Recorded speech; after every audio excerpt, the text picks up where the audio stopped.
If I could persuade you to believe what tonight I hope I will try to, your entire world would change. You hear the word God, the word Jehovah, the word Lord, the word Jesus, the word Christ, and you think of something other than yourself. One that is greater, one that you would worship.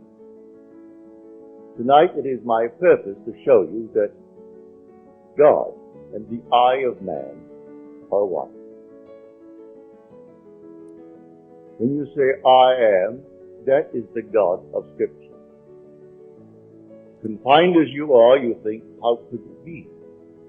God created the universe and sustained it. Here I am, like a little worm, 10 years, and then I vanish. And now let us turn to Scripture. We turn now to the 16th chapter of Matthew. And the question is asked of the disciples, the followers, those who have heard it. And he said to them, who do men say that the Son of Man is? And they reply, well, some say John the Baptist, come again. Others, Elijah. Others, Jeremiah, or one of the prophets. Then he said to them, but who do you say that I am? And the spokesman called Peter answered and said, thou art the Christ, the Son of the living God. He said to him, blessed art thou, Simon Bar-Jonah, for flesh and blood could not have told you this, but my Father who is in heaven. Here he equates the Son of Man with the eye of man, not the organ that sees or through which you see, but your sense of awareness that I am there. When you are aware of being, your consciousness, your human imagination. So he equates the two. The Son of Man spoken of in the Old Testament, brought forward into the New, is nothing more than the eye of man. And he calls it the Christ, and defines Christ as the Son, of God. Now we find Christ being defined in the New Testament as the power of God and the wisdom of God. So the eye of man is the power of God and the wisdom of God. If man does not know it, well, then he will not exercise that power. He will not exercise that wisdom. So tonight I am trying to persuade you, when you say I, before you say anything, that is the power and the wisdom of God. You can't separate the power of God and the wisdom of God from God.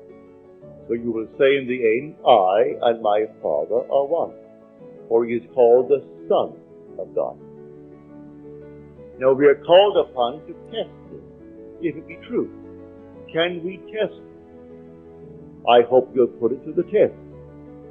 When I tell you that your own wonderful I amness is God, though prior to that you believe that you are little something, moving across the earth for a few years, 70 years, and then you will vanish, in the hope of some restoration, but a hope, no assurance. But now I'm going to tell you that you really are God. Your own wonderful consciousness, your human imagination, that is the God of Scripture. And there is no other God. Imprisoned as you are in these bodies of flesh, you did it for a purpose. Now let us see what it tells us about this Son of Man that is now equated with the eye of man. No one has ever ascended into heaven but he who descended from heaven, the Son of Man. You'll read that in the 3rd chapter, the 13th verse of John. So here we find you are a pre-existent being. No one can ascend into heaven but he who descended from heaven, the Son of Man. Your ascension in the next verse, the 14th verse, is showing you how you ascend. As Moses lifted up the serpent in the wilderness, so must the Son of Man be lifted up.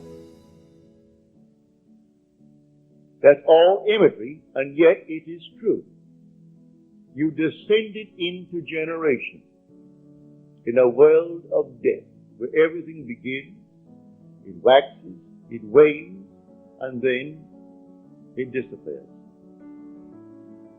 But there's something in you, clothed in this garment, that does die. That is pre-existent. And its home is heaven, which is harmony. You gave it up completely. You aren't pretending that you're a man. You descended into man. You became man. With all the weaknesses, all the limitations, all the restrictions of man. To experience this world of death and decay. There will come a moment in time that you will ascend from this restriction, taking with you the experience that is yours because of this restriction. And you will ascend in the same manner that Moses lifted up the serpent in the wilderness. That was an adumbration. That was a foreshadowing. You will rise from the base of your spine, up your spine into your own skull, for heaven is within. And you will rise like a fiery serpent, without any loss of identity. The form you wear, I hesitate to describe it. I will tell you that your face is human, your hands are human, your voice is human, but do not ask me to describe the body that you wear. It's infinite power, infinite wisdom, and yet it is a form. You are that fiery being that descended, not because of anything that was wrong when you descended. The fall is not because of any mistake on our part. It's a predetermined plan to come down into the world of death and decay and overcome it. If coming down, wearing these garments, we knew who we were, pretending that we were men, we could not accomplish it, any more than an actor on the stage, pretending that he is Hamlet, can actually play that part. He has to actually assume it, but even then it is still with a little something in his mind. He knows he is the great actor who tonight will go home to his lovely home, and he'll take off the garment and hang it up once more, and tomorrow he'll replay the play. You don't do that in this play of God. You don't take off the garment. You wear it for your 10, and if by strength, your 40, or maybe even longer, or shorter. But the eye of man is the God of Scripture. Put it to the test.